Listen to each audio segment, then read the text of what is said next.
Amy's Awakening, a love letter from the sea.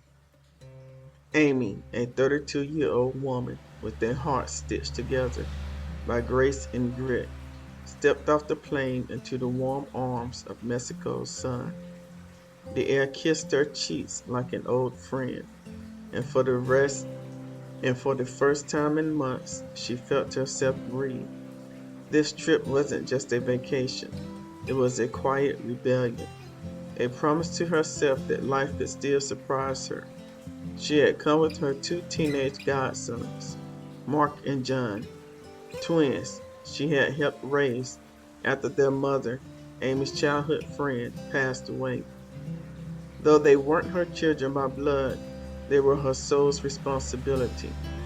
Her husband had backed out last minute, work calling louder than the ocean.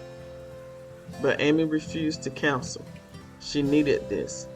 They needed this. They were supposed to stay at a family-friendly luxury resort, but due to a booking error, they were redirected to a more serene, artful sanctuary next door, Casa Luz del Mar.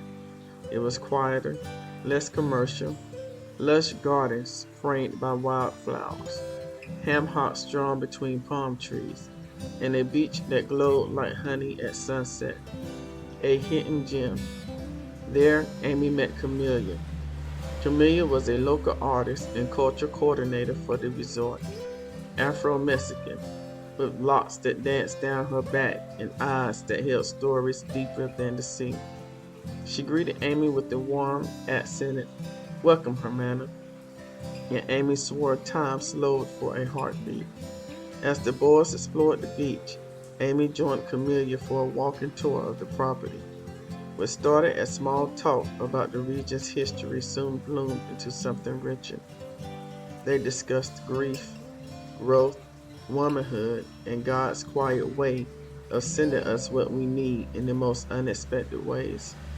Camilla saw Amy not as a stepmother, not as a wife holding it all together, but as a woman who had her own story to tell. In Amy, she felt seen. Over the next few days, Amy and Camilla grew closer.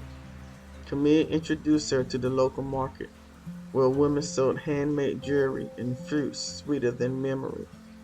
They danced at a moonlit gathering on the beach, where Camilla whispered, "You carry so much beauty in your silence." That night, as waves hummed in the background and the stars crowned the sky, Camilla reached for Amy's hand. "Have you ever let someone love you just as you are?" she asked. Amy's lips trembled, answered, "I think I'm ready to try." Their love wasn't loud or hurried.